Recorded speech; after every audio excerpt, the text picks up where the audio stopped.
Hey, what's up, everybody? Welcome back to the Wealthy Legacy Journey. Today is going to be another Wealthy Legacy Journey book report brought to you by the Wealthy Legacy Journey, I guess.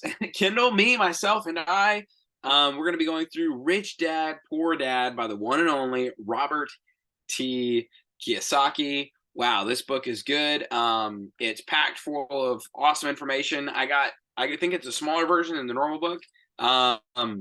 I got through this read in a weekend, and it was so good. The storytelling, like the way that Robert Kiyosaki writes his book, was phenomenal. It was like reading a story with lessons in it instead of reading a lesson with a few stories in it. And it was just captivating, and it just took me in, and like everything he was saying, I was picking up.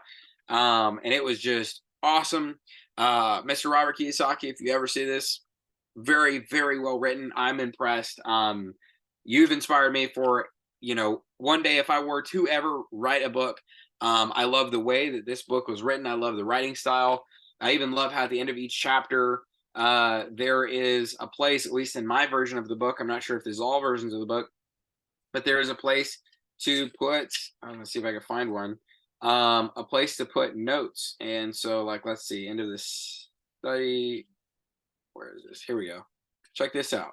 So if you're watching the video, look, there's like a place to put notes and stuff. And I was like, man, that's great. Like, why do no other books like have the place to write notes there? Because of course, like I'm thinking about notes and stuff like that. So I thought it was awesome. But with that said, what I'm going to do, because I want to condense these book reports, I'm trying to figure out how do I communicate what I learn in these books in a little bit better way. But again, like I said, with everything we've done in the Wealthy Legacy Journey, with anything that you do, you kind of have to start, and it's not going to be great at first, and then you have to keep working to figure out ways to improve it and perfect it. So, with that said, this is going to be a new way to try to do the book report video today. Obviously, the first time with EntreLeadership, I wrote this huge outline that wasn't going to work. Last time it was a very long book report, and I didn't feel like I knew how to tell it all concisely. So this time I've actually put a lot more notes and writing in the book, and I'm going to go to the end of each book, and where I wrote out all my notes for the chapter. I'm going to start there, and then I'm going to go through the book, and I am going to just kind of go through where I underlined and highlighted and maybe made some notes, read some stuff out of each chapter that I thought was kind of like the big ticket items out of each chapter. So let's start with chapter 1 of Rich Dad Poor Dad by Robert Kiyosaki. Here's my notes. I honestly began to slip into the rat race trap when I began working with Nathan. I looked to the $1,923.08 every Friday as my provider and comfort. And it turns out that I was just trapped by fear and desire. The same fear and desire that put me into a tailspin after flipping houses, which only escalated after Land Pal with Aaron and Carson. I am now taking control of my money and my emotions within me using Dave Ramsey's baby steps. Also, I'm waiting on the tax sales to build a strong financial base, which helps me to build discipline, helps to remove fear, and controls my desires around money, and helps to control my desires for instant wins here and now. And chapter 1, let's go back. I'll just read you kind of the intro here, so that way you kind of get a good idea of what happened in this chapter. Chapter 1 is the rich don't work for money. The poor middle class work for money, and the rich have money work for them. And really in this chapter, he talks a lot about like the dangers of falling into the middle class rat race, where you basically buy beyond your means, and you're trapped to your job, you're trapped by the debt, you're trapped by the overhead. And he tells a lot of really cool stories. He tells, times whenever he was a kid and the lessons that he was learning as a young kid, which is so cool that he was getting to learn these as such a young kid. And I feel privileged and honored that I get to learn these lessons in my 20s. And I'm be able to continue to grow and, with those throughout my entire life. Feel so privileged and honored that I get to record these lessons as I'm learning them real time, and I'm going to get to continue just sharing what I'm learning as I go. First underline I have here: the poor and the middle class work for money, and the rich have money work for them. Another one, I guess I can tell you the page number. So that was 39. Page 40, most people given more money will only get into more debt. And I thought that was so good. because he was talking about like people want raises and stuff like that, and he said that more money won't solve their problems. Just look at your dad. He's given a lot of money and he still can't pay his bills. Most people given more money will only get into more debt. And that was true for me. Luckily we didn't get into more debt whenever we got paid. I already had the truck payment was the biggest debt that we had. And then we had our mortgage. I did the stuff with Aaron and Carson, but we still spent it. We spent that money very quickly within just a few months.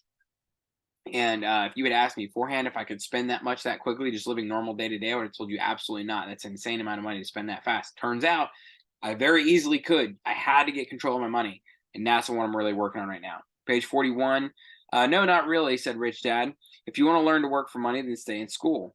That's a great place to learn how to do that. But if you want to learn how to have money work for you, then I will teach you that, but only if you want to learn. Another quote on that page, simply because it's easier to learn to work for money, especially if fear is your primary emotion when the subject of money is discussed. And so basically saying, hey, if you want to just learn how to, go be a worker bee and work for your paycheck and just get paid by the hour or by the year, if you're like on a salary, school is a great place to do that, to get educated. Later on in the book, he calls it minding your own business, where your profession isn't necessarily your business, right? So like for me, I'm an acquisitions agent for a real estate company, but my personal business is going to be tax sales. I also have my own personal business of the algorithm that we're working on with Algorithmos. Whichever one of those, takes off first is going to be the one that I'll continue to give time, energy, and attention to. But doesn't mean that my role as acquisition agent changes. I still do that. That's what I do to fund the day-to-day operations for our family. But then I take extra money, as much extra money as I can, and I put it towards investments. And that's how I start getting my money to work for me. This is page 46. Well, you boys have better start thinking. You're staring at one of life's biggest lessons. If you learn it, you'll enjoy a life of great freedom and security. If you don't, you'll wind up like Mrs. Martin and most of the people playing softball in this park. They work very hard for little money, clinging to the illusion of job security and looking forward to a 3-week vacation each year, and maybe a skimpy pension after 45 years of service. If that excites you, I'll give you a raise to 25 cents an hour. Most people, this is on the next page, 47, most people never see the trap they are in. Now, I trust that anybody who is watching this episode right now sees that you're at least want to grow. This book talks a lot about the rat race and the trap of being in the rat race where you're just stuck. And really, this book is how to recognize, the first step to solving any problem is to recognize that there's a problem at all. So first you have to recognize there is a problem. Robert Kiyosaki, he gives some great lessons. I was just telling this to my dad, actually. I was like, man, if I could like marry two philosophies, two thought processes together, I think it would be Dave Ramsey's like baby steps 1, 2, and 3. And maybe some of the fourth and stuff like paying off debt and really setting yourself up for security. But then once you get 1, 2, and 3 done and you have some money set aside for higher risk investments, like that's where you go after some like Robert Kiyosaki content and some Robert Kiyosaki level content. There's some other authors that I'm excited to get into that I'll be able to point you to as well. But like getting a hold of the emotions of your money, getting the right mindset around money, that's so important. Dave Ramsey does just an incredible job teaching those lessons. But once you get that down and you have the money, you have that down when you have the emergency fund saved up and you have your debt paid off and you're taking strong, wise steps and investments. Then from there, Robert Kiyosaki and these guys, they're the way to go as far as like getting more aggressive. Not to say Dave Ramsey doesn't have some awesome stuff. I haven't gotten a ton into his investment strategy books. My opinion on that could totally change as I get into more of his stuff. But for now, I know these guys is the king because they're the guys that I've been studying for the last couple of years. Page 48, most people have a price, and they have a price because of human emotions named fear and greed. First, the fear of being without money motivates us to work hard. And then once we get that paycheck, greed or desire starts us to thinking about all the wonderful things money can buy. The pattern is then set. Wow, did that happen for me, right? I was afraid, we had just bought a house. I didn't know what I was going to do for money. And then we made a whole bunch of money with Aaron and Carson. And then I went and spent a whole bunch of money. And then I needed money again. And I got this job. And it's just like I've done that multiple times. And it's a really terrible cycle, especially as an entrepreneur. It's a terrible cycle. I'm sure it's terrible if like you've worked all your life to not really get ahead, but it was really terrible. The financial roller coaster I put on my family was tough. Another one on page 48, offer them more money and they continue the cycle by increasing their spending. This is what I call the rat race. Page 50, that's correct, said Rich Dad. Instead of admitting the truth about how they feel, they react to their feelings and fail to think. They feel the fear, so they go to work hoping that money will soothe the fear, but it doesn't. It continues to haunt them, and they return to work hoping again that money will calm their fears. And again, it doesn't. Fear keeps them in this trap of working, earning money, hoping the fear will go away. But every day they get up, that old fear wakes them up. For millions of people, that old fear keeps them awake at night, causing a night of turmoil and worry. So they get up and they go to work, hoping that a paycheck will kill that fear gnawing at their soul. Money is running their lives, and they refuse to tell the truth about that. Money is control of their emotions and their souls. That's sad. And like, if you're at that place right now, like, I hope that's a wake up call. If you're like, wow, that kind of sounds like me, wake up. Money's got a grip on you, but it does not have to. That's what the wealthy legacy journey is about. Page 51, rich people included, said Rich Dad. In fact, the reason many rich people are rich isn't because of desire, but because of fear. They believe that money can eliminate fear of being poor. So they amass tons of it, only to find the fear gets worse. Now they fear losing the money. I have friends who keep working even though they have plenty. I know people who have millions who are more afraid now than when they were poor. They're terrified of losing it all. That weak and needy part of their soul is actually screaming louder. Wow, isn't that crazy? That like, don't think that you get money and all of a sudden like you're out of this fear. You have to be able to conquer the mindset, conquer the emotions of greed and desire around fear before you're going to be prepared to gain wealth. Or gaining the money is not going to do anything for you. And that's so true. I've experienced that in a small degree, but I've experienced it. The avoidance of money is just as psychotic as being attached to money. Don't run away from it. Don't run towards it. Money's just a tool, right? Nobody goes out and hoards hammers, but also nobody would be afraid of picking up a hammer if they had to put a nail into some wood, right? Because it's the tool for the job. Money is a tool for a certain job. Go get it if you need it, right? But like, don't make it your primary focus and purpose in life. That's where the legacy comes in, right? This isn't the wealthy show. This isn't how to get rich show. This is the wealthy legacy journey. This is how to build funds so you can make an impact, so you can change the world. The first line of my mission statement is I will do the impossible within my lifetime with the help of the Lord, while constantly also making my family feel like a constant top priority, by making my family feel like a constant top priority. That's the first line of my mission statement. But in order to do the impossible, it usually takes the money, a tool called money. It definitely helps. It is a catalyst for growth. So that's why it's not just the legacy show. It's not just the wealthy show. It is the wealthy legacy show, because we're going to build wealth. We're going to build a legacy. We're going to change the world, whether it's our family's world, whether it's the neighborhood around us, or whether it's actually the world. That's the purpose. I think this might be helpful. Let's get back to the book. I get too excited about this stuff. Page 52. I met so many people who say, oh, I'm not interested in money, yet they'll work for a job 8 hours a day. That's a denial of truth. If they weren't interested in money, then why are they working? What kind of thinking is probably more psychotic than a person who hoards money? Another one, just be an observer, not a reactor to emotions. Page 53, for example, said Rich Dad, if the fear of not having enough money arises, instead of immediately running out to get a job, they instead might ask themselves this question: will a job be the best solution to this fear over the long run? In my opinion, the answer is no. A job is really a short-term solution to a long-term problem. And that's for me. I started this job that I'm now in May of 2023. Now, December of 2023, I'm getting my finances back in order. We're going to take a second swing at this.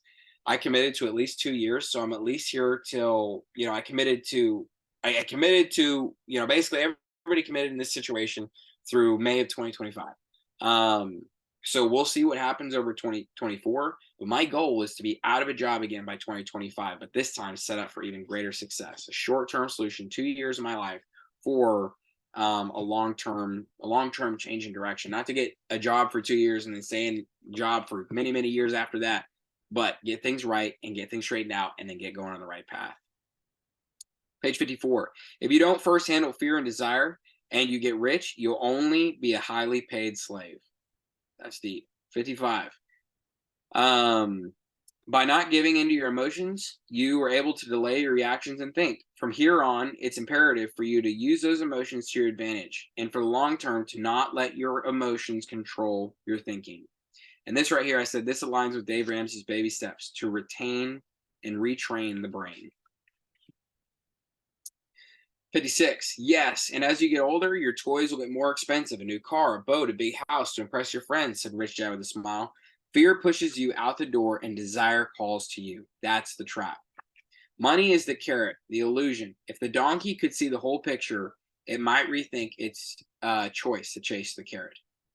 So don't chase the carrot in life. Own it. Know how to make it work for you, but don't chase it. Page 57. Never forget that fear and desire can lead you into life's biggest traps if you're not aware of them. Controlling your thinking. To spend your life living in fear, never exploring your dreams, is cruel.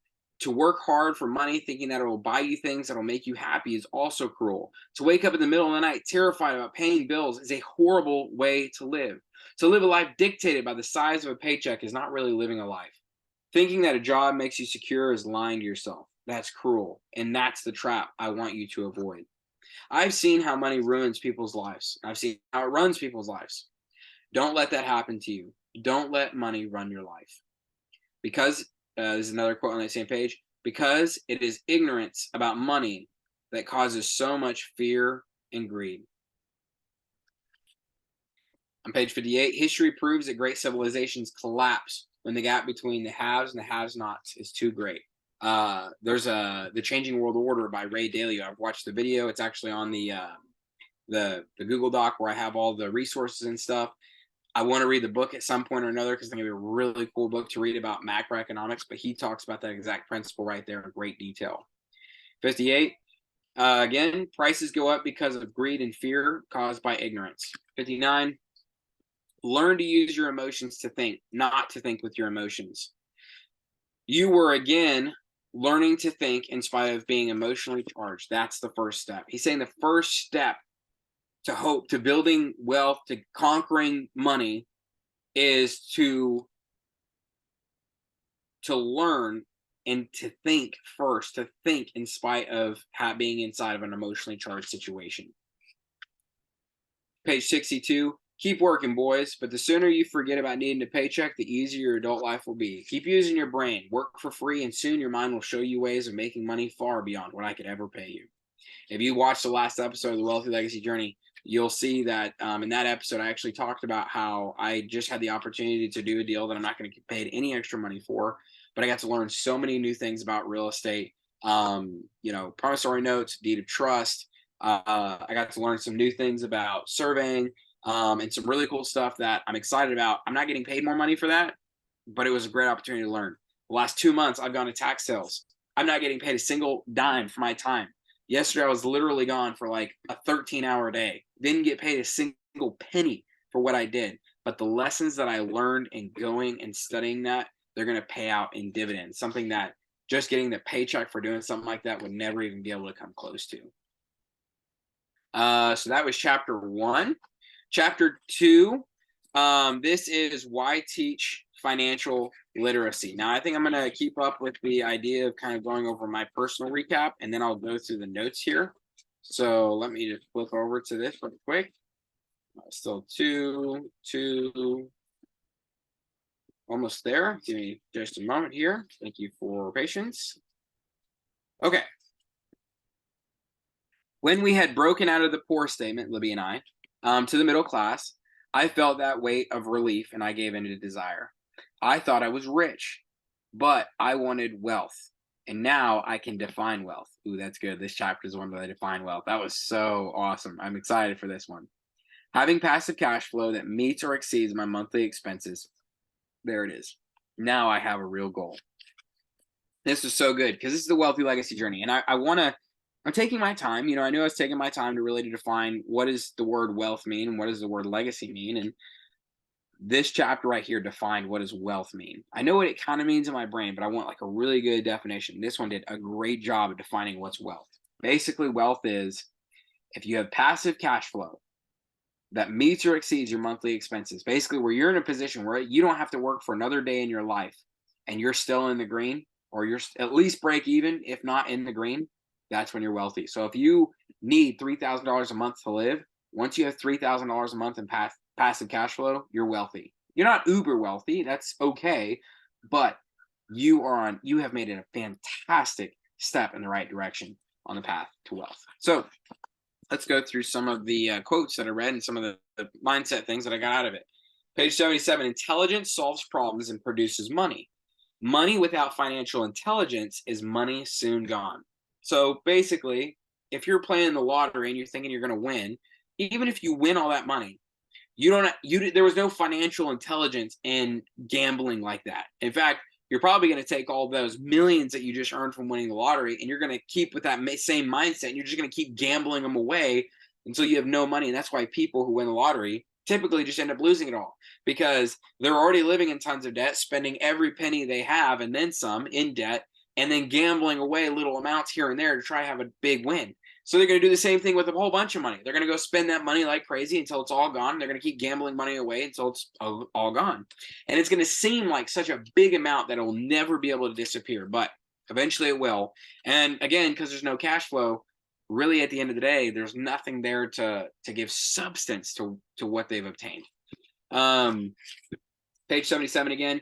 Most people fail to realize that in life, it's not how much money you make, it's how much money you keep. 78, if you want to be rich, you need to be financially literate. As my educated dad stressed the importance of reading books, while my rich dad stressed the need to master financial literacy. One thing I want to pause and say right quick is, in one of these chapters somewhere, Robert Kiyosaki talked about the importance of giving. I am all about the importance of giving. It's something, though, that I already have really ingrained in my mind, especially from my upraising and the way I was raised. Giving is super, super important. So I just want to make a note that in this, when you hear me saying these things, he did say and talk about the importance of giving. I didn't necessarily highlight it because it wasn't something that I felt like I needed to continue to grow in. We give quite a bit. We're going to continue to give quite a bit. It's something that I find a lot of joy and excitement and passion out of giving. So he talks about the importance of it somewhere in here. I just don't want to leave anybody with the impression that he doesn't have an importance for giving or helping the community around. I know for a fact, after seeing some of the other resources he put together, and the fact that he wrote this book, that he does care about people, he does care about giving. He even talks about giving financially. So just a little side note there for everybody. I can't remember which chapter it's in because, again, I didn't highlight it or mark it because I didn't feel like it was something I needed to continue to retain because I'm already pretty strong in that area. But I wanted everybody to know that. Page 79, rich people acquire assets. The poor middle class acquire liabilities that they think are assets. Page 81, an asset puts money in my pocket. A liability takes money out of my pocket. He redefined an asset, and I thought, wow, that's really good. We call our homes our biggest asset, and this is something that he argues against. And he argues against it, and he specifically says, I argue against it because, basically it gives you property tax, you have homeowners insurance, you have all these different things that come up, and those are just expenses. They cost you every single month. Yes, at some points it has value, but then look at the 2008 house crash. All that value is just gone. And one thing that I can tell you from what I do in real estate as an acquisitions specialist in real estate is that if your biggest asset is your house and you need money, puts you in a really tough spot, because in order to get some cash, you're selling the roof over your head. And then you got to figure out where to go next. And so I think too many people put way too much oomph and expectation on their house being an asset. You've got to have other assets. For example, if you have a rental property and you need some cash, and you can sell that rental property and make some cash, it doesn't take the roof from over your head to sell that rental property and get some cash. So just something to note. What defines an asset are not words, but numbers. If you can't read the numbers, you can't tell an asset from a hole in the ground. In accounting, Rich Dad would say, it's not the numbers, but what the numbers are telling you. It's just like the words. It's just like words. It's not the words, but the story the words are telling you. If you want to be rich, you've got to read and understand numbers. And so I know for some people, that's not a strong suit, but in order to build wealth, you have to put work and effort into it. This is actually really cool. So here, if you're watching the video, you can see he wrote out an image, and this actually, if you look at my water bottle, I might actually link where I can't remember what website I got this sticker on, but when I put together in the Google Notes for the links for the resources and stuff, I'll put a link to this sticker. And maybe one day we'll even create some other stickers and stuff that people can put on their water bottles as constant reminders. This has been a great reminder for me to look at over and over. And that actually comes from this right here. So you can see that assets become income in his little drawing here. Whereas then so it says assets put money in your pocket, and then here is the cash flow of a liability. So a liability is an expense, whereas an asset is income. So even just figure out where your house, backtrack it. Does your house give you income, or does your house take expenses? Does your car take income, or does your car take, it only costs you money? Does, your TV make you money, cost you money? Does, just look at everything in your life, every single thing that you own. Is there anything in your life that actually makes you money outside of your job? If the answer is no, then it's time to start building up that assets column for sure. And maybe even reducing the amounts of liabilities that you have by selling some stuff off. And I know it's painful. I sold my truck. I had a 2015 GMC Sierra 1500, leather, remote start, heated seats. Like, I thought I was freaking there. Like, I thought I had made it. And selling that truck's been tough. Now I drive a little Ford Fiesta. It's got cloth seats. It does not have remote start, and it's been cold lately. And I tell you what, that sucks some days. But I didn't buy it the right way, and I didn't have any cash flow to support that liability. In fact, it was debt. It was taken away from my family. I got rid of that junk. I'm getting my life straightened out. And next time I buy a nice truck, I'm gonna be able to buy it cash. I'm gonna be able to have it funded from my assets. And it ain't going to be me paying for it. It's going to be somebody else, somebody paying on some kind of note, somebody paying on a rental. I don't know. It could be coming out from Algorithmos, from money that we make out of the stock market. Who knows what it's going to come from?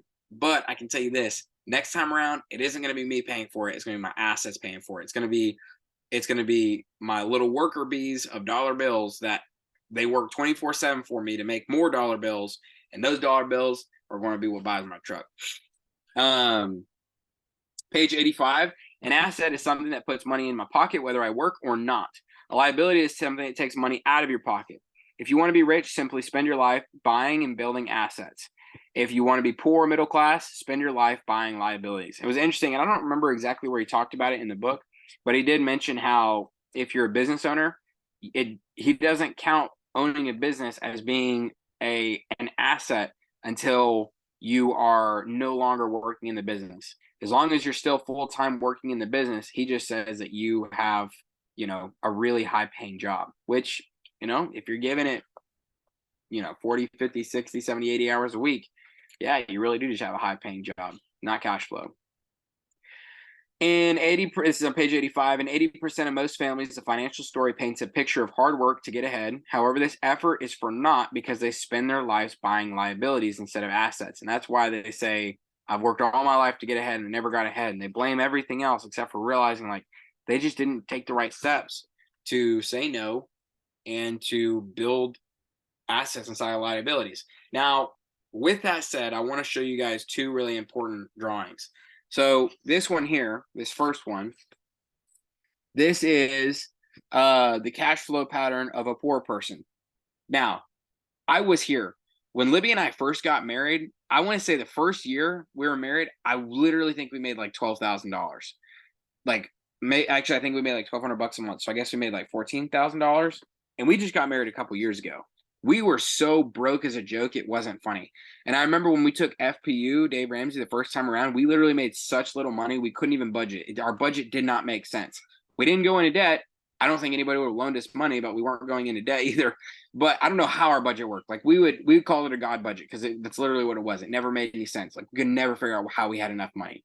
But we had to, there was multiple nights where we had to eat with somebody else just because we couldn't afford to put any food on our table and stuff. And it was really hard and painful. And we were in this bracket. So I want people in the back, everybody I'm talking to right now, I want you to understand that if you're stuck in this cycle, it doesn't have to be like this forever. But you've got to figure out how to get yourself out of this cycle.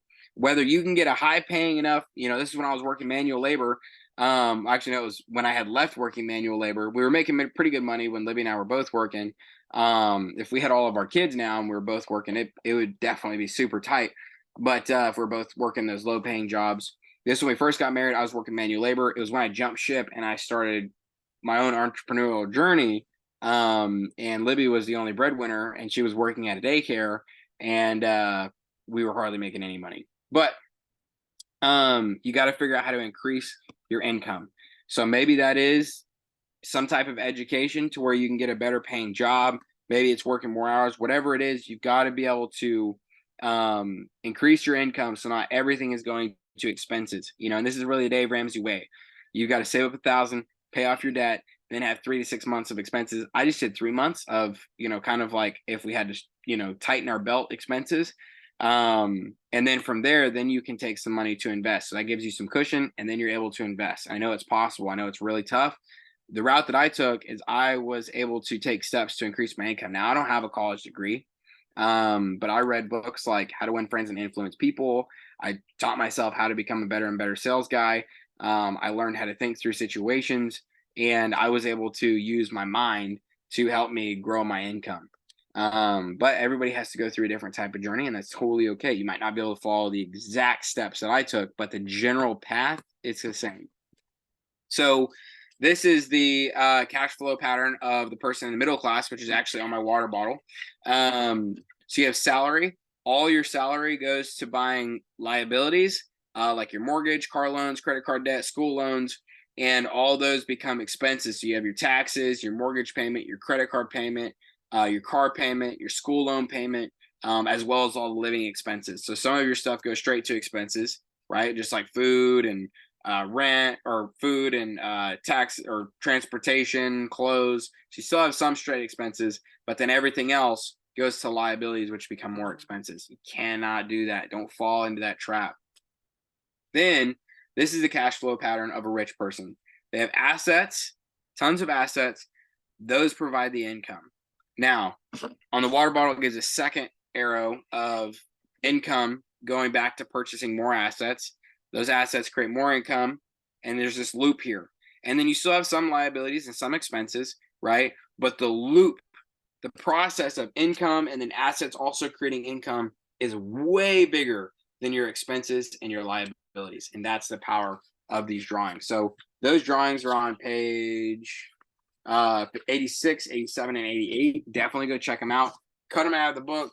Get the sticker. I'll post a link to it. Like, I have a fridge magnet and I got the sticker on my water bottle. I'm not going to forget this stuff again, because that is what's keeping me stuck in the middle class rat race. Page 89. The reason I started with the story of the richest men in America is to illustrate the flaw in believing that, money will solve all problems.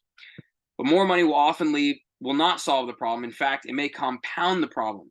Money often makes obvious our tragic human flaws, putting a spotlight on what we don't know. That is why all too often a person who comes into a sudden windfall of cash, let's say an inheritance, a pay raise, lottery winnings, soon returns to the same financial mess, if not worse than the mess they were in before. Money only accentuates the cash flow pattern running in your head. If your pattern is to spend everything you get, most likely an increase in cash will just result in an increase in spending. Thus the saying, a fool and his money is one big party. That was totally me until the Lord just got a hold of my brain somehow. I got a really thick skull and just taught me how to figure out how to get on the right track working with money. And honestly, the first book that I read, it was I think a huge part of it was when I read EntreLeadership. And it was just like this light bulb moment. So, if you're struggling to figure out a light bulb moment, or maybe you're listening to this and you're like wishing that your spouse would have a light bulb moment or something like that, maybe take an FPU, maybe reading some books, read some EntreLeader. I don't know, something. You got to read there's got to be some sort of new way to communicate new information into that person's mind for there to be a light bulb moment, for there to be a shift in perspective, to be willing to make a radical life change in order to get on the right track. Page 90. Most people don't understand why they struggle financially because they don't understand cash flow. Oh, this is a great story. I'm going to read this to you guys. Going back to the young couple, as a result of their income increasing, they decide to buy a house of their dreams. Once in their house with a mortgage, they have a new tax called property tax. Then they buy a new car, new furniture, and new appliances to match their new house. All of a sudden, they wake up and their liabilities column is full of mortgage and credit card debt. Their liabilities go up. They're now trapped in the rat race. Pretty soon, a baby comes along and they work harder. The process repeats itself. Higher income causes higher taxes, also called bracket creep. A credit card comes in the mail. They use it, they max it out. A loan company calls and says their greatest asset, their home, has appreciated in value. Because their credit is so good, the company offers a bill consolidation loan and tells them the intelligent thing to do is clear off the high interest consumer debt by paying off their credit card. And besides, mortgage interest is a tax deduction. They go for it and pay off the high interest rate credit cards. Oh, they breathe a sigh of relief. Their credit cards are paid off. They now folded their consumer debt into their home mortgage. Their payments go down because they extended the debt over 30 years. It's a smart thing to do. Their neighbor calls to invite them to go shopping. The Memorial Day sale is on. They promise themselves they'll just window shop, but they take a credit card just in case. I run into this young couple all the time. Their names change, but their financial dilemma is the same. They come to one of my talks, they hear what I have to say. They ask me, can you tell us how to make more money? They don't understand that their trouble is really how they choose to spend the money they do have. It's caused by financial illiteracy and not understanding the difference between an asset and a liability. If you have dug yourself into a hole, stop digging. Boom, mic drop. That was good. Page 96. Fear is the main reason that people say play it safe. Here's this quote on page 97. Rich Dad surrounds himself with men and women who are specialists, attorneys, accountants, brokers, bankers. Kim and I have done the same. Today, our team of advisors is among our greatest assets. What's more important than money? An entrepreneur's team. Who's on yours? And to me, this goes back to the great principle that we read in Good to Great. The first who, then what? First, you have to become a level 5 leader. The second step in Good to Great is figuring out first the who's and then what you're going to do. Page 97, an intelligent person hires people who are more intelligent than he is. You're not the smartest guy in the room. You don't have to be the smartest guy in the room. And until you can get that through your head, you're going to really struggle on this journey. But once you can accept that you don't have to be the smartest guy in the room, and there's other people out there who are smarter in different areas that can help you grow, you're going to be able to go and move light years. All right. Okay, listen to this. This is on page 102. Making a decision to own a house that is too expensive in lieu of starting an investment portfolio, in fact, impacts an individual in at least the following 3 ways. 1, loss of time, during which other assets could have grown in value. 2, loss of additional capital, which you could have invested instead of paying high home maintenance expenses. And 3, loss of education. Too often, people count their house and savings and retirement plans as all they have in their asset columns. Because they have no money to invest, they simply don't invest. This costs them investment experience. Most people become what the investment world, reading too fast. Most never become what the investment world calls a sophisticated investor. And the best investments are usually first sold to sophisticated investors who then turn around and sell them to people playing it safe. I can tell you that I've seen this many, many times firsthand. It's so true. Another thing I want to add on the loss of education is people undervalue the value of education. I have paid for so many I can't remember. I think we paid like $500. I want to say it could have been a little bit less for a coding course on Udemy to learn Python. Me and my dad did. I went through the course and we used that to build an algorithm which today on paper just made $2,000 without me having to lift a single finger. It's all running automated in the background. And if we can get this new update running, it's going to be able to make a much higher ROI because of the way that it enters the market. And we're hoping to launch this thing in March, where it's just basically instant cash flow forever. But I had to pay for the coding course. When I first started in real estate, I paid $300 for a wholesaling course. Don't get me wrong. When I first started, there were $10,000 courses, there were $50,000 courses, there was $100,000 courses, and I'm sure beyond. I didn't pay for one of those. I couldn't afford it. I paid for a $300 wholesale course. I learned some stuff about real estate, and that was the beginning of my investing journey. Let's see. When I did ClickFunnels, I paid $30,000 to be a part of the 2 Comma Club I do plan to go back, and there are higher versions of that. That club, last time I checked, they had a $50,000, $100,000, and a $250,000 bracket, different levels. I would love to be able to be a part of the $250,000 group, but I'm going to have to go through the other brackets. But it was because the people, not just the training, but the people that you're around in those groups as well, it's absolutely life-changing. So like one day we might have a group here at the Wealthy Legacy Journey. It's going to cost money, but I can tell you this, it'll be worth it. I've personally invested myself so many times I've invested into myself so many times, and it's paid off in massive dividends. Just like I was talking about tax sale just a few minutes ago. Another on 102, when I want a bigger house, I first buy assets that will generate the cash flow to pay for the house. Why the rich get richer versus the middle class struggle. The rich get richer because they have a lot of assets and they have very little liabilities. They keep their expenses small and they keep their income going up. The middle class struggle because their income keeps going up, and as their income goes up, their expenses go up and their liabilities go up, but their assets remain the same. And it's a very unfortunate struggle I see day in and day out. Page 107, the real tragedy is the lack of early financial education that creates the risk faced by average middle class people. The reason they have to play it safe is because their financial positions are tenuous at best. Their balance sheets are not balanced. Instead, they are loaded with liabilities that have no real assets that generate income. Typically, their only source of income is their paycheck.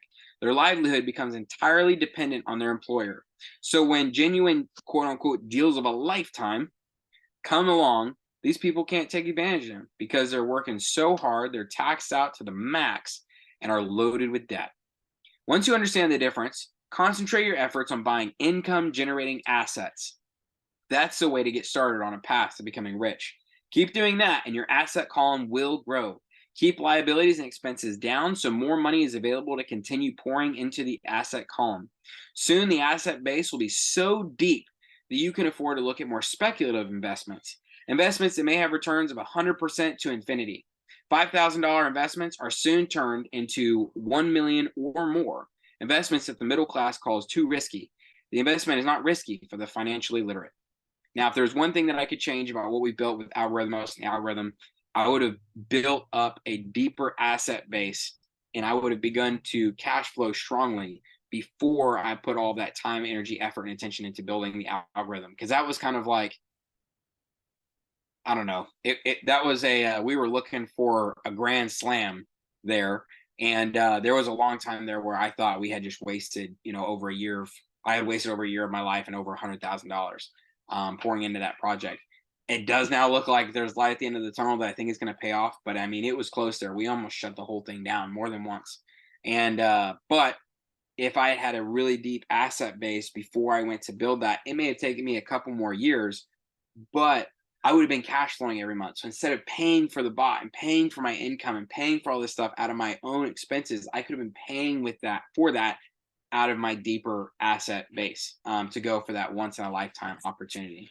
So don't risk it too soon, because I risked it for a biscuit, and twice I lost. I lost it all once, almost lost it all twice. We're still to be determined on that second time around, though, so we'll see. If you do what the masses do, you'll get the following picture. You work for the company and your salary. You work for the government, paying them all your taxes, and you work for the bank, paying all your liabilities. And that's the middle class dilemma. Most people work from January to May just for the government. And he was talking about how much you pay in like Social Security tax, income tax. Was crazy. And I knew I was getting a really good deal in taxes the last few years, but this really highlighted for me like how good of a deal I've been getting. Wealth is a person's ability to survive so many numbers of days forward. Or if I stopped working today, how long could I survive? That's that quote for wealth. I want to go back to the taxes thing just so you guys know. And I don't know, maybe you guys should set this up for your employer. I have no idea. But I remember I have my company, KL Cash Real Estate LLC. And whenever I actually got this acquisitions job, I said, hey, I don't want any I don't want to be on the payroll. I don't need any of the insurance benefits or anything like that, because we already had insurance set up from being self-employed. I was like, I just want to be, a 1099 contractor. Can you just pay me directly to my LLC? And that's going to save me a lot of money in taxes. It doesn't really affect me on the insurance side of things. And in the long run, I'm saving a lot because of how much I'm saving in taxes. So, something to think about. Wealth is measured of the cash flow from the asset column compared with the expense column. Page 111.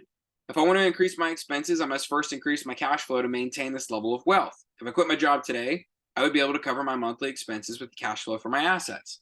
My next goal would be to have the excess cash flow from my assets reinvest in the asset column. The more money that goes into my asset column, the more my asset column grows. The more my asset column grows, the more my cash flow grows. And as long as I keep my expenses less than the cash flow from the assets, I grow richer with more and more income from sources other than my own physical labor. And that is the end of chapter 2. Chapter 3, mind your own business. The rich focus on their asset columns while everyone else focuses on their income statements. I'm going to go read my notes here. No matter what your job is, you must build passive cash flowing assets. When I took cash out of flips to start my home option, and then I took cash out of land deals to build the bot, Algorithmos, I was just trading up jobs. Whereas if I had built true wealth to cover expenses with that capital, I could have opened amazing doors. Now is my chance to start again, pay down debt, save cash, flip that cash, turn big sums into cash flow, and ultimately build true wealth.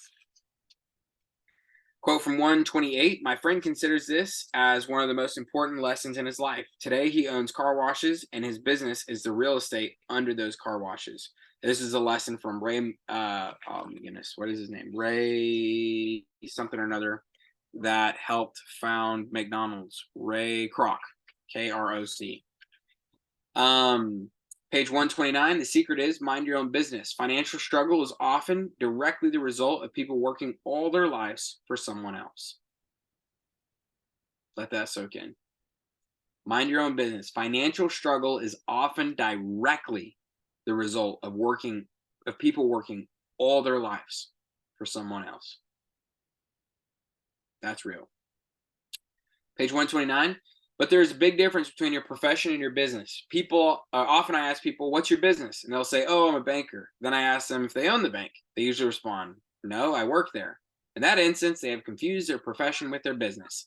Their profession may be as a banker, but they still need their own business. The mistake in becoming what you study is that too many people forget. Oh, let me pause this right quick. Here's some busy kiddos in the background. I'm going to close my window right quick. Sorry about that. Okay. Page 129. The mistake in becoming what you study is that too many people forget to mind their own business. They spend their lives minding someone else's business and making that person rich.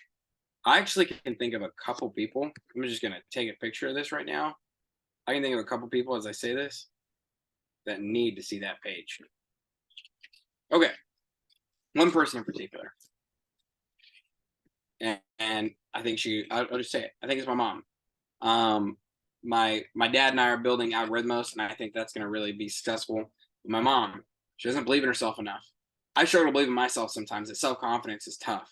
But I believe that my mom could go so much further if she would mind her own business and build something for herself. And I'm really trying to encourage her to build something for herself in 2024. I know she can. She just has to believe in herself. And so, Mom, if you ever watch this, I believe in you. I know you can build something amazing. You just have to believe in yourself. You have to go for it, right? And you got to use what you know. You got to mind your own business. You're a very smart person, and you deserve to have more. You deserve to have some financial freedom. So just go for it. Okay, your business revolves around your asset column, not your income column. This is page 130. That is why we hear so often, I need a raise. If only I had a promotion. I'm going back to school to get more training so I can get a better job. I'm going to work overtime. Maybe I can get a second job. In some circles, these are sensible ideas, but you're still not minding your own business. These ideas all still focus on the income column. It will only help a person become more financially secure if the additional money is used to purchase income-generating assets. So he's not saying that these are a bad idea, right? But you have to make sure that the additional income doesn't go to liabilities. They have to go to assets. They have to go to income-generating assets, right? And remember, what is an asset? An asset is anything that brings you money. right? So even if I buy land at a tax sale, I'm buying it to immediately turn around and resell it, or I'll put like a mobile home on it and then I'll sell that. That's going to turn around and make me a profit. But like, think about this. If I can buy a land at a tax sale for, let's just say $500, and then I can turn around and I can sell that land for $2,000, or so I can sell it for 2,000. And then if I sell it and I just deed it over to them directly, and we don't go through like title and all that stuff. And let's just say there's nothing else to do, but I just sign a piece of paper and hand it to them just for simplicity's sake. I make $1,500 off of my $500, plus I get my $500 back. So I quadruple my money for only doing a minimal amount of work. Now, that might not sound like a ton of money for you guys, but I can go to a tax sale and I can buy a whole bunch of lots, and I can turn around, I can do the same thing, and I can buy more expensive lots and I can sell them for more money. And I'm just flipping my money over. I could also take that same lot, I could sell it for $2,500 with a $500 down payment. So I'm completely out of it. I have no cash in the deal. And then I create a note at like 10% interest over 60 months for the other $2,000 that they're going to be paying me. Or maybe I do it 48 months, or who knows? And it's just maybe it's like $100 every month or something like that, or I don't know, whatever the number comes out to be. It's just supposed to be like a simple example. And then I basically created free cash flow because I got my money back out of the deal, and now I'm just getting paid every single month. So it just depends on what kind of cash I'm looking for. Okay. Let's see. Page 131. One of the main reasons net worth is not accurate is simply because the moment you begin selling your assets, you are taxed for any gains. 132, start minding your own business. Keep your daytime job. Start buying real assets, not liabilities or personal effects that have no real value once you get them home. Somebody says new car loses nearly 25% of the price you pay for it the moment you drive it off the lot. It's not a true asset, even if your banker lets you list it as one. My $400 new titanium driver was worth $150 the moment I teed off. 132, keep expenses low, reduce liabilities, and diligently build a base of solid assets. So these are assets. Business that do not require my presence. I own them, but they are managed or run by other people. If I have to work there, it's not a business, it becomes my job. Stocks are assets, bonds, income generating real estate, notes or IOUs, royalties from intellectual property such as music, scripts, and patents, and anything else that has value, it produces income or appreciates and has a ready market. But my rich dad encouraged me to begin acquiring assets that I loved. If you don't love it, you won't take care of it. For people who hate real estate, they shouldn't buy it. And I completely agree with that. Find something that you're passionate about. You know, if you're passionate about building programs and stuff like that, hey, on the side, build some kind of program that you can turn around and sell, or build some kind of program like we did with Algorithmos where you can cash flow. It doesn't have to even be on the stock market. What is something that you could build that provides some sort of service that somebody could use and you just get paid mailbox money? For example, Dashlane, you know, it's what I think it's like $10 a month, and it's a password manager, and it just saves my passwords and it keeps it all secure and encrypted. And I have no idea how to write that kind of code, but maybe you do, right? Or like my mom, she's a chemist. And so I said, hey, you should put together some sort of video series. And we talked about it and we figured out like what that could look like. And now she's going to put that together. And, you know, she might be able to get a little bit of cash flow off of YouTube, but I think where she's going to get the biggest bang for her buck is whenever she gets called in to, you know, talk at seminars and stuff like that. And I get that you're active. So in that case, it would be a job. But what if she put together a course that then she could sell that course to companies where it was like, hey, here's on-ramping for such and such a science project or, you know, process. And it costs $1,000. And so the company buys it for $1,000. She records it once, but she can sell it 1,000,000 times. And all of a sudden that would probably be royalties. Like that would be intellectual property that she can continue selling over and over because she created a course. She doesn't have to record it again. It's out there and people can just keep consuming it. They're paying for the course. She could write a book and she could sell the book. There's lots of different stuff that you could create once and sell over and over and over again. So, you know, keep your mind open. Like what you do doesn't have to be exactly what I do, but the general path is in the same direction. Page 134. I like starting companies, not running them. So my stock buys are usually of small companies. Sometimes I even start the company and take it public. Fortunes are made in new stock issues, and I love the game. Many people are afraid of small cap companies and call them risky. And they are, but that risk is diminished if you love what the investment is, understand it, and know the game. With small companies, my investment strategy is to be out of the stock in a year. On the other hand, our real estate strategy is to start small and keep trading up for bigger properties, and therefore Delay paying taxes on the gain. This allows the value to increase dramatically. I generally hold real estate for less than 7 years. And that was neat. So if you really, this is page 135. So if you really have the desire to own your own company, do I recommend it? Otherwise, keep your day job and mind your own business. Once a dollar goes into it, this is your asset column. Once a dollar goes into it, never let it come out. Think of it this way. Once a dollar goes into your asset column, it becomes your employee. The best thing about money is that it works 24 hours a day and can work for generations.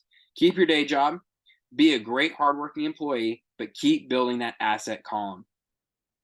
An important distinction is that rich people buy luxuries last, while poor people and middle-class people tend to buy luxuries first. Now, I want to pause right here. If you're thinking about going and starting up a company, like for example, or a business or something like that, for example, the example I gave with my mom about what she could start, don't leave your day job to go start that thing. Just build momentum in what you're doing and wait for it to get busy enough. Because I think so often we set these and I do this myself. I've done it multiple times because I have multiple companies that I've tried to start before. You think it's going to be so big and you get so concerned about how you're going to be able to keep up with all these orders or all these things that are going to happen.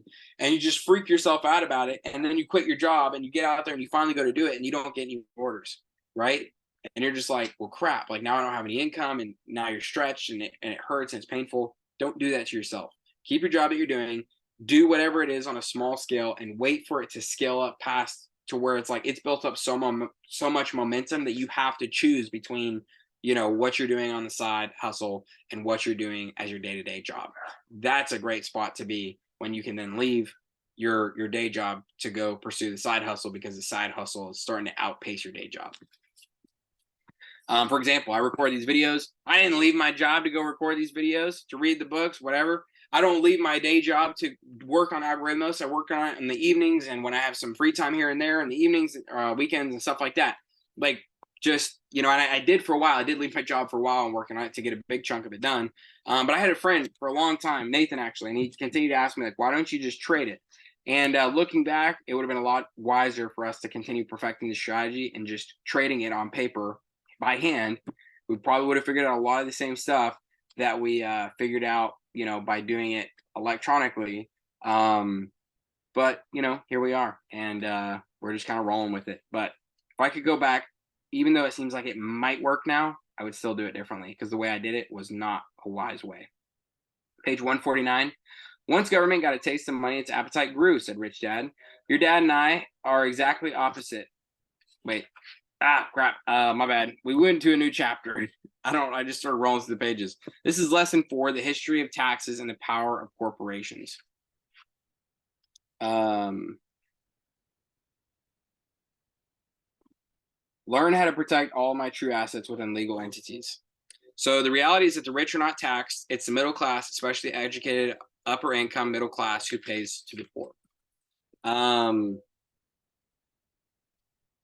There was a lot of interesting stuff in here. I'm gonna skip that one about the government though. However, the rich saw an opportunity because they don't play by the same set of rules. Rich Dad knew about corporations, which became popular in the days of sailing ships. The rich created the corporation as a vehicle to limit their risk to the assets of each voyage. The rich put their money into a corporation to finance the voyage.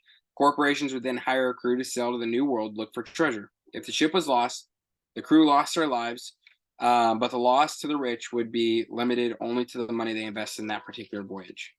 So corporations are a form of protection. I'm going to let you read through most of the chapter on your own because a lot of this is good information, but I don't necessarily know if it's 100% applicable. Let's see. Let's just skip through that. By relying solely on a paycheck from a corporate employer, I would be a docile cow ready for milking. I thought that was a really interesting quote, but it's true. In 1974, while still an employee for Xerox, I formed my first corporation and began minding my own business. Less than 3 years, I was making more in my real estate holding corporation than I was making at Xerox. This was Robert Kiyosaki in his first sales job at Xerox. And that was kind of the big stuff out of chapter 4. I'm going to roll to chapter 5. The rich invent money. Often in the real world, it's not the smart who get ahead, but the bold. Let me read my chapter recap on this one.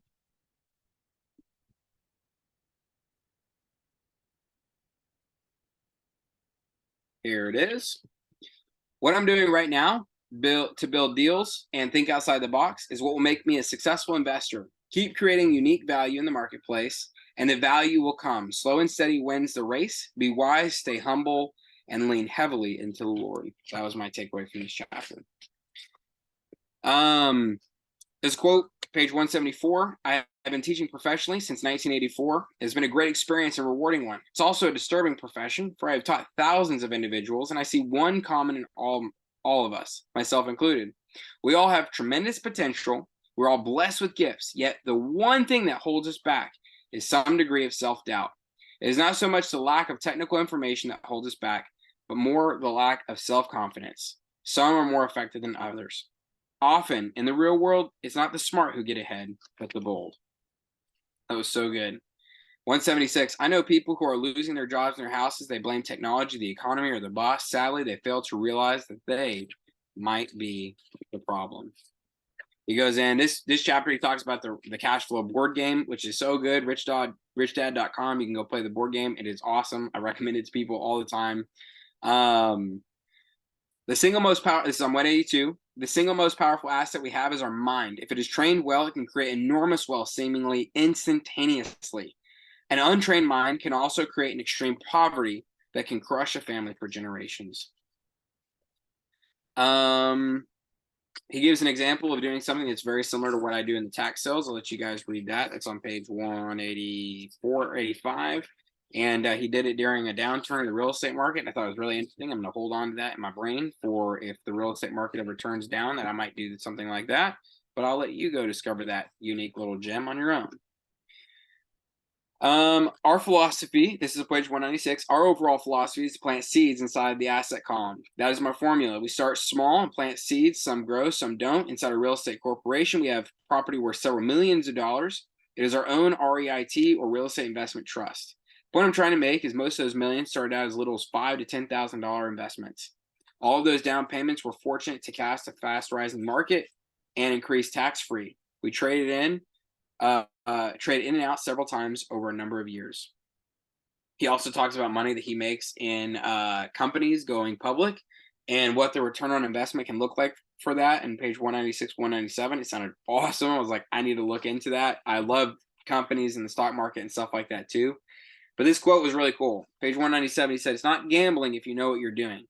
It is gambling if you're just throwing your money into a deal and praying. And that's so true. And I can't tell you how often I see people just do that, where they just kind of like hope it works out. And it's like, no, that's not investing. Like, what are you doing? Even if it's like flipping a house, like you need to know what you're doing. Go to coffee with somebody who flips houses. Ask them if they'll look over the deal. Ask them if they'll JV. I love joint ventures. I love joint ventures so much because it gives you the ability to run the deal and be hands-on with the deal and be in charge of the deal. But you have somebody else that's financially invested in the deal that, you know, they want to see the deal succeed as well. And so they're willing to give wisdom and advice and input as needed in order to help the deal go through successfully. You can learn so much in a JV, even if you take a very small portion for doing all of the work. JVs can be hugely financially advantageous. I've learned so much through JVs that I've then been able to take and apply in my own deals later on. And I make way more money doing my own deals by myself rather than going like, well, I'm not going to do all this work for only 10% or 5%. That's a bunch of crap. Like, I'm going to go make more money over here. It's like, no, it's not just the 5-10%. It's the knowledge too that you're learning. It's amazing. 198. If I make great profits in the stock market, I pay my capital gains tax on the gain and then reinvest what's left in real estate, again, further securing my asset foundation. Great opportunities are not seen with our eyes. They are seen with your mind. Page 199. Sometimes you win and sometimes you learn, but have fun. Most people never win because they're afraid of losing. Winners are not afraid of losing, but losers are. Failure is a part of the process of success. People who avoid failure also avoid success. You miss 100% of the shots you don't take. What I've heard before, but I know that to be true. I've lost plenty of times, but when I lose, I learn more on the deals that I've lost money on than I have on the deals that I make money on, because you learn a lesson that you don't forget. Investing is not buying. It's more a case of knowing. That was the final quote. And that chapter was good. Think outside of the box. Lesson 6, chapter 6. Work to learn, don't work for money. Job security meant everything to my educated dad. Learning meant everything to my rich dad. Let me go to my chapter recap here right quick. Chapter 7, 6, there we go. It turns out that what I'm building with the Wealthy Legacy Journey might be priceless. That was kind of a cool revelation that I had in this chapter. I mean, I really want to help people, but I just kind of had this realize that this could be more of a gem than I realized. Also, all the education I put myself in the past 3 years will probably be priceless. All the courses I've paid for, all the JVs that I've done. I'm excited to continue learning and growing to open up new and exciting opportunities. Also, once we start investing again, over and above tithe giving must become a top priority. This must be where he talked about the importance of giving, this chapter. There was one story in here at the beginning where he was talking to an author and she was struggling to get stuff off the ground. She was a reporter giving an interview with him. And she asked him about some advice over her book because he was a best-selling author. And it was interesting because he talked about he just talked about how important it was to be. He said something about even though she had gone to school to be a writer, he recommended that she go take a sales course and maybe go work for a marketing agency for a while and go learn the art and the craft of marketing and selling herself. And later on, he said this quote, my book says I'm a best-selling author, not a best writing author. And I thought that was really good.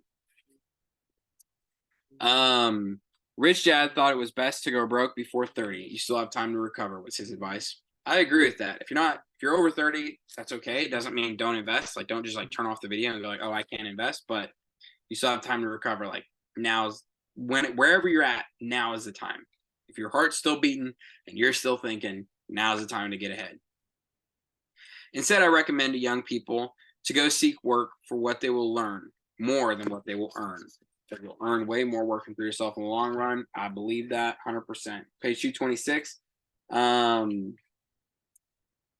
226 has a great quote. I'm going to let you read that on your own. Now I'm going to pass on that. How about this? 228. When I ask the class I teach, how many of you can make a better hamburger than McDonald's? Most all the students raise their hands. I then ask, so if most of you can cook a better hamburger, how come McDonald's makes more money than you? The answer is obvious. McDonald's is excellent at business systems. The reason so many talented people are poor is they focus on building a better hamburger and know little to nothing about business systems. This is 229. This is a common case of someone who can build a beautiful hamburger but knows little about business. When I asked him what he learned, his reply was, advertising salespeople are crooks. I then asked him if he'd be willing to take a course in sales and a course in direct marketing. His reply, I don't have the time and I don't want to waste my money. Man, that's got to keep an open mind. I always say, once you figure out where you want to go, another great thing that you can do is find other people who have gone through what you're going to have to go through and have gotten to the point in life that you want to go and have the results that you want to get. And those are the people you need to listen to. So if there's somebody trying to figure out how to have a best-selling book or something like that, you're talking to what you should do if you want to have a best-selling book is find a bunch of best-selling authors, ask them what they did, and find the common denominator where they all did these different things. Okay, that's what I need to do to become a best-selling author. Page 230. He never understood that the more specialized you become, the more you're trapped and dependent on that speciality. Yeah, so this is talking about the speciality of his dad just trapping him in the job versus a diverse skill set for an investor being able to allow you to do all sorts of stuff, but also you have to be focused on what type of deals you're doing.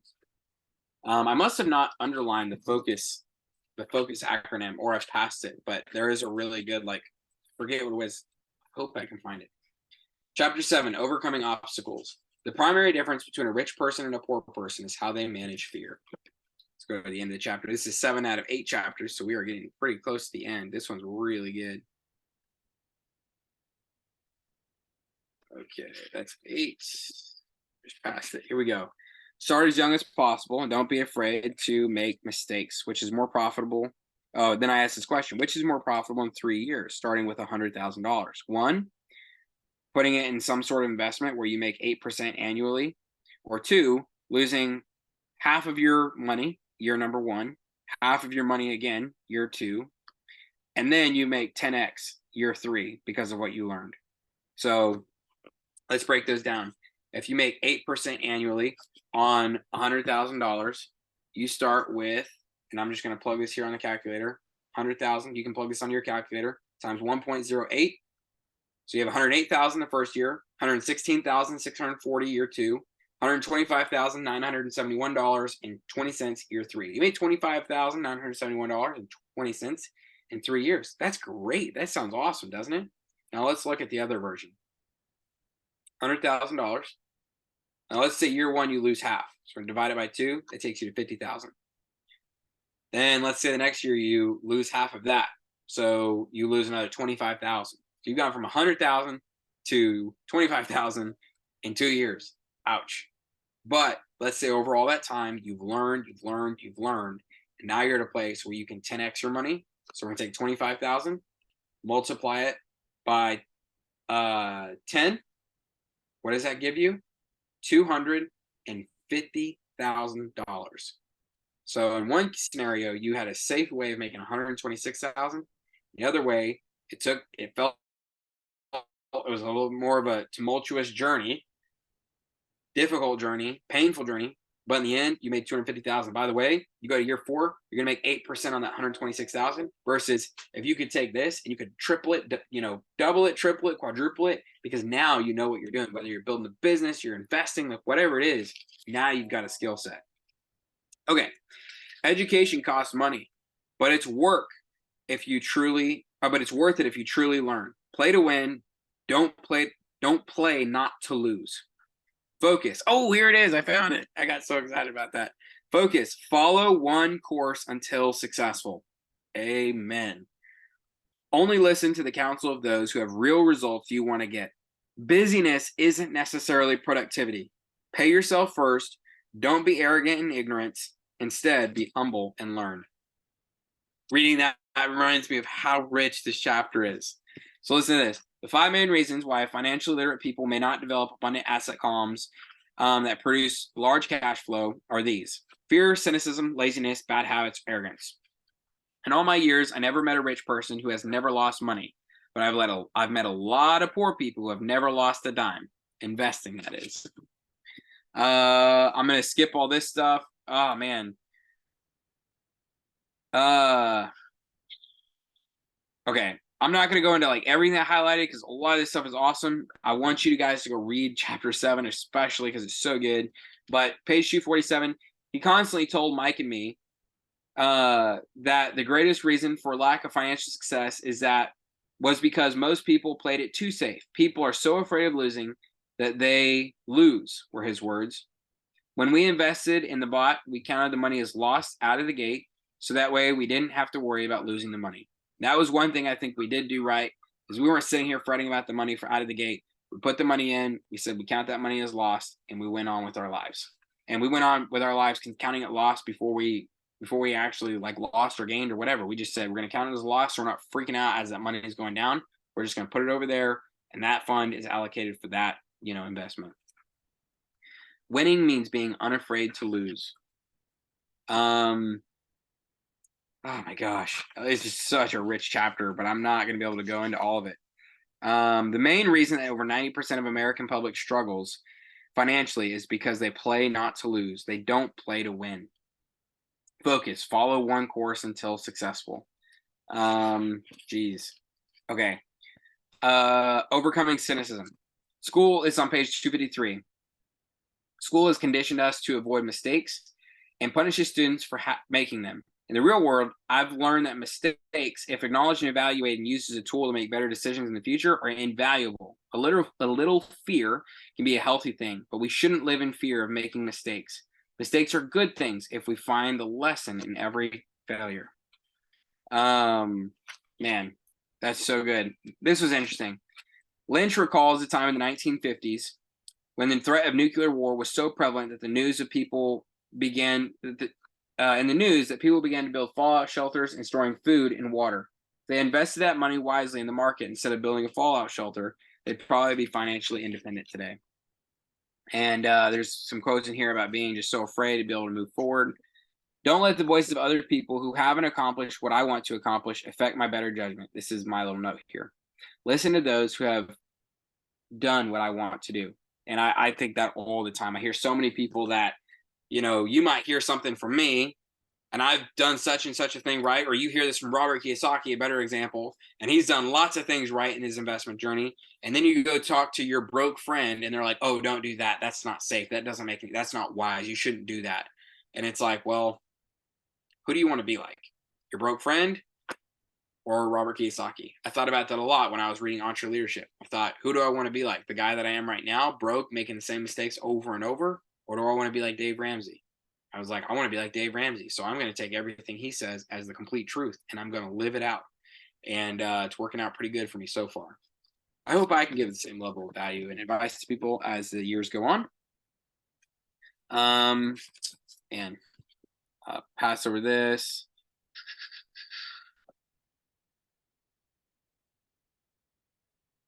In stock market, I often hear people say, I don't want to lose money. Well, what makes you think I or anyone else likes losing money?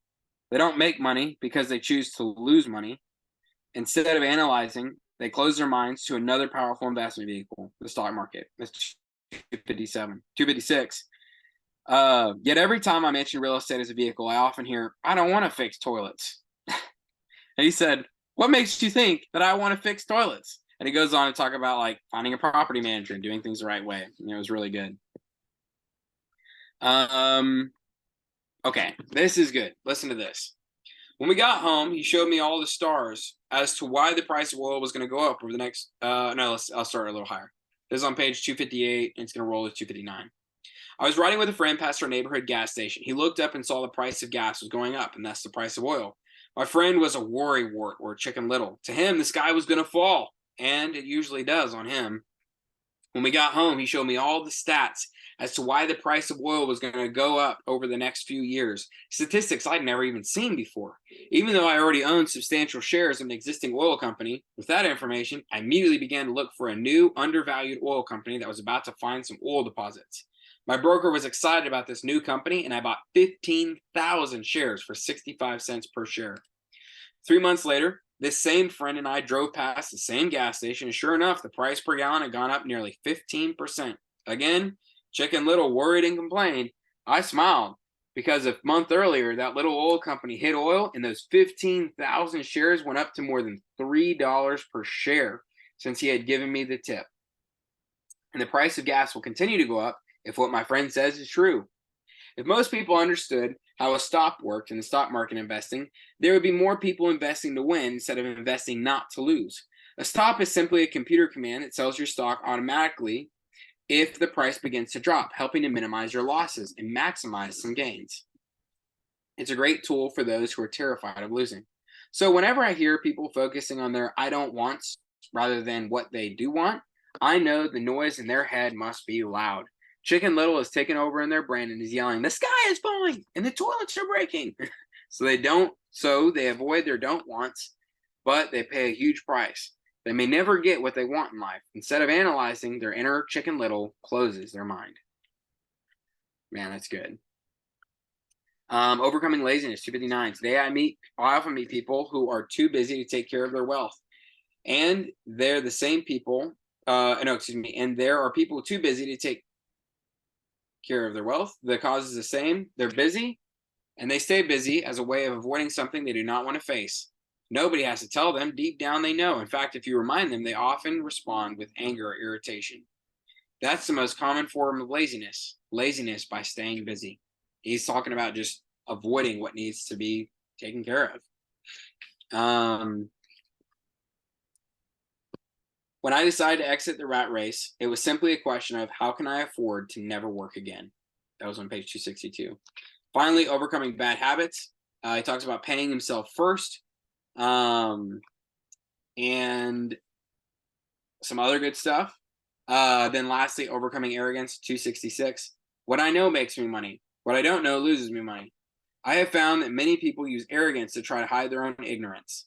When you know When you know you are ignorant in a subject, start educating yourself by finding an expert in the field or a book on the subject. And I'm ignorant on a lot of stuff with wealth and legacy, which is why I read these books and I put out the book reports. And I'm going to keep recording videos. And one day I might actually know a little something about what we're doing here. But in the meantime, we'll learn together. And I'm really excited about that. Finally, chapter 8, getting started. There's gold everywhere. Most people are not trained to see it. Let me go to the chapter recap here right quick. We have to train our brain to see the opportunities. I need to continue in discipline actions, and I really need to get more answers. Or no, excuse me, I really need to go to more seminars and listen to others in person. I do lots of like courses online and stuff, but I need to get out of my comfort shell. I'm a huge introvert.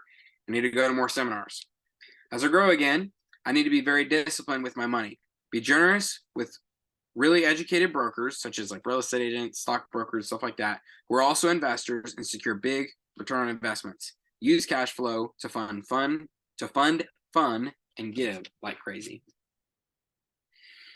So in response to the question, how do I start? I offer the thought process as I go on a day-to-day basis. It really is easy to find great deals. I promise you that. It's just like riding a bike. After a little wobbling, it's a piece of cake. When it comes to money, it takes determination to get through the wobbling. It's a personal thing. That was really good.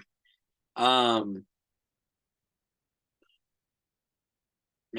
this chapter is good, but I'm gonna have to pick and choose what to read.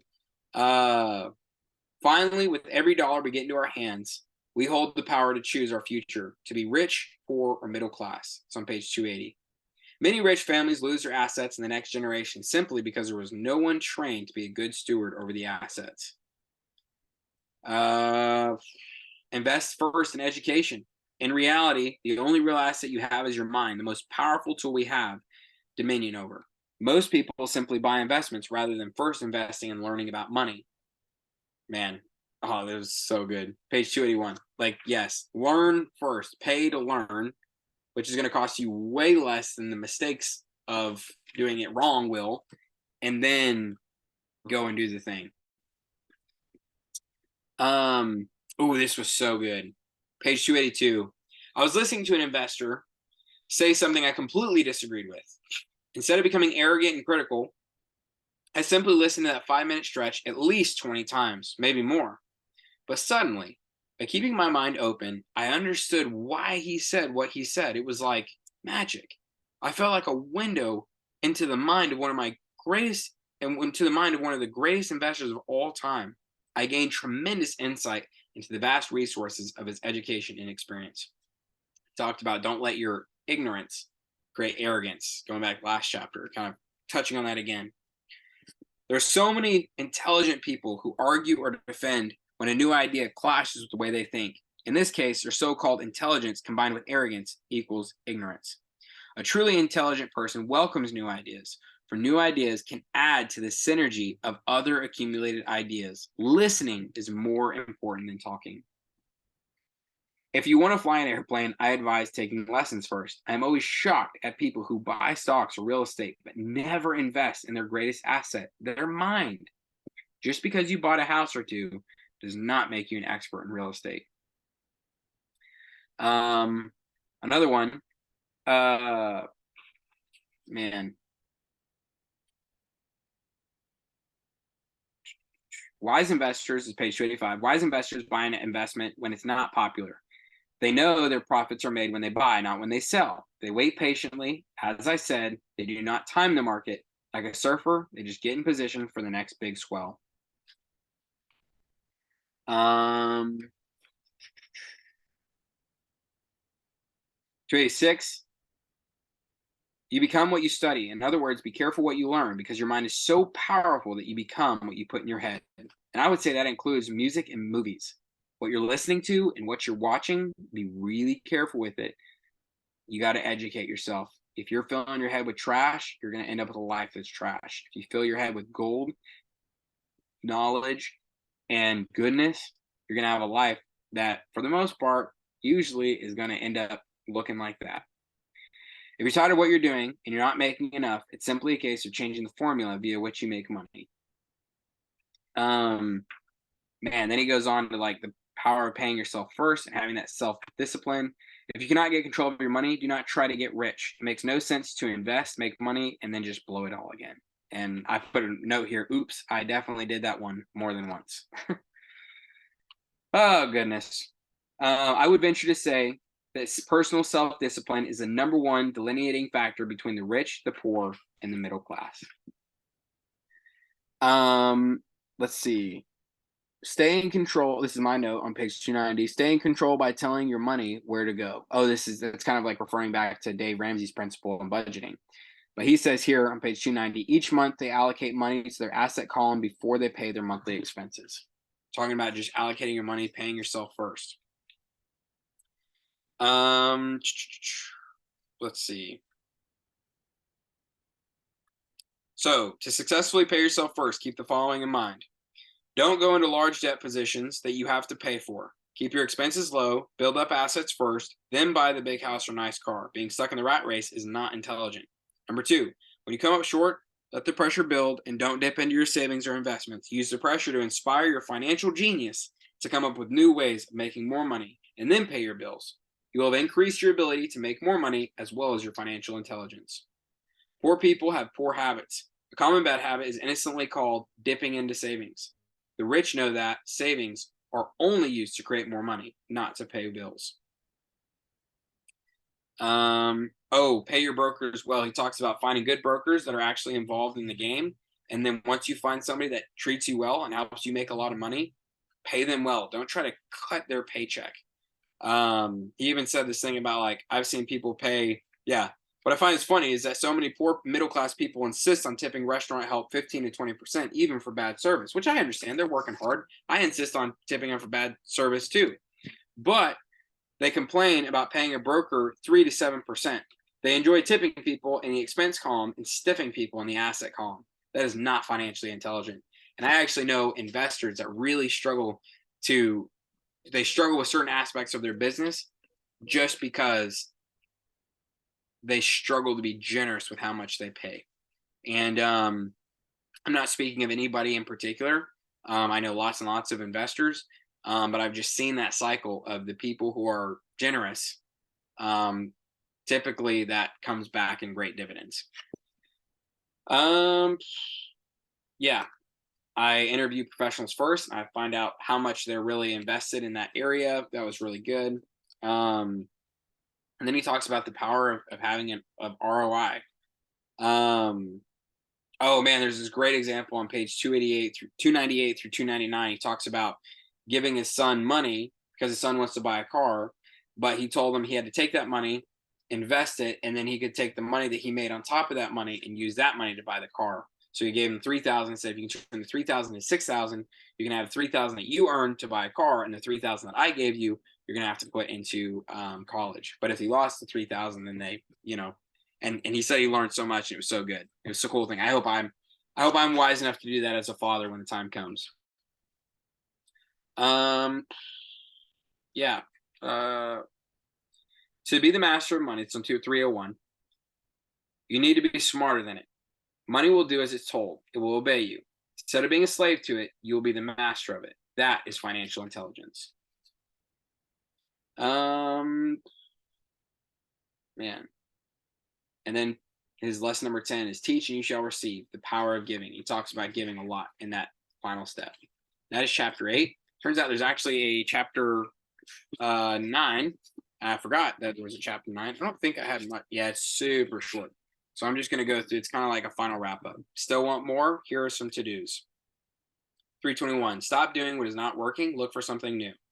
I buy how-to books on formulas I know nothing about. 322. Hold on. Sorry, guys. I bought the book and read it, and the next Thursday, I did exactly what the book said. Most people do not take action, or they let someone talk them out of whatever the new formula is that they're studying. Find someone who has done what you want to do. Take classes, read, and attend seminars. Going to page 323, make lots of offers. I said to write offers on all 6, offering half of what the owners asked for. No offers were made, and that person is still looking for the right deal at the right price. Most sellers ask too much. It's rare that a seller asks a price that's less than something is worth. Moral of the story, make offers. It's fun and only a game. Make offers. Someone might say yes. I've seen this all the time in the investment world. You just have to make offers, make offers, make offers. And sometimes you get to somebody and they're like, yeah, I'll let it go. Just because that's what they say. It might not make financial sense to you. Don't just take it and go like, oh, well, someone said that they only wanted that or no deal. Like sometimes you bring an offer. Sometimes it takes time of like following up. But eventually they'll be like, you know what? Yeah, I just want to sell and you can take a problem off my plate. I'll take it. You don't force them to sell. You're just giving them the opportunity. But you say, in order to get that opportunity of me buying, we have to be at this price. So just don't think of it as taking equity. I think so many people think of it as stealing or taking equity, and I struggle with it sometimes. But think of it as you're creating an opportunity they can choose to take or they can leave it behind. Doesn't matter, but you're creating an opportunity. Profit is made when you buy, not when you sell. 326, buy the pie, cut it in pieces. Most people look for what they can afford, so they look too small. Think big. 327, action always beats inaction. You must take action before you can receive the financial rewards. Act now. Oh man, so overall, this whole chapter was the whole book was so good. Oh, there's some more stuff here. Man, I think I want you guys. Oh, geez.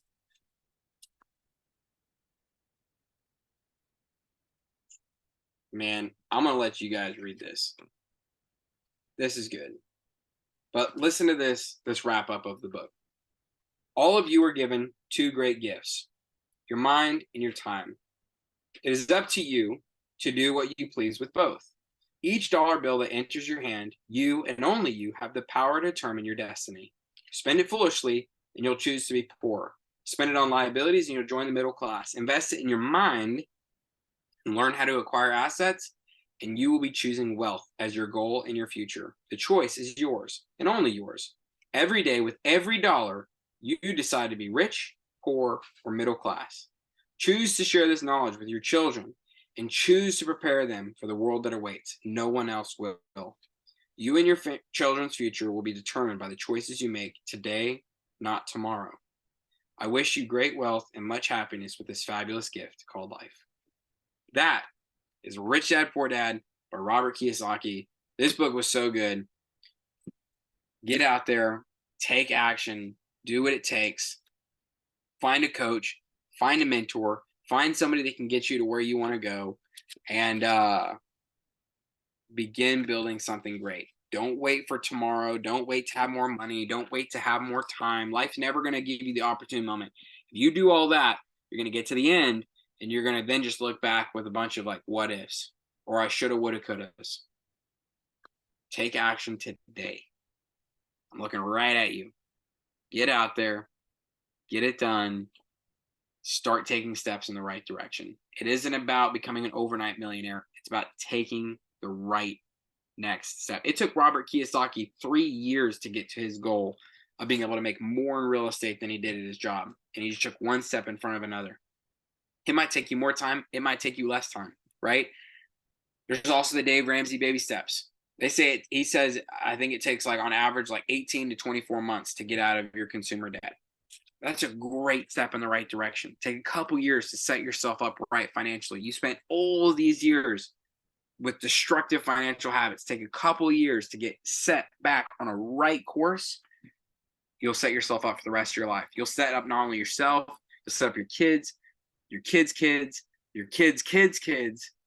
That is leaving a powerful legacy. I will read this now, actually. This is my screensaver, and I've read it before on the show, but I read it often, and I look at it often. And this is the Wealthy Legacy motto, at least of right now. I explore the unknown. I conquer new frontiers. My journey is powerful, and my wake is a wealthy legacy. So with that said, I really appreciate you guys coming to listen to this episode. Listen to this book report on Rich Dad Poor Dad, written by Robert Kiyosaki. It was super good. The next one you guys are going to see here in a couple of weeks is going to be Think and Grow Rich by Napoleon Hill. I'm excited to get that one to you guys because that's also been a really cool read so far.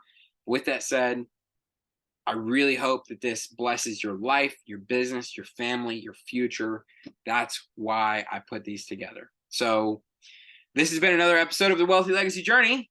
This is another episode dedicated to you, journeyers, and your own wealthy legacy journey. I will see you guys on the next episode. Bye, y'all.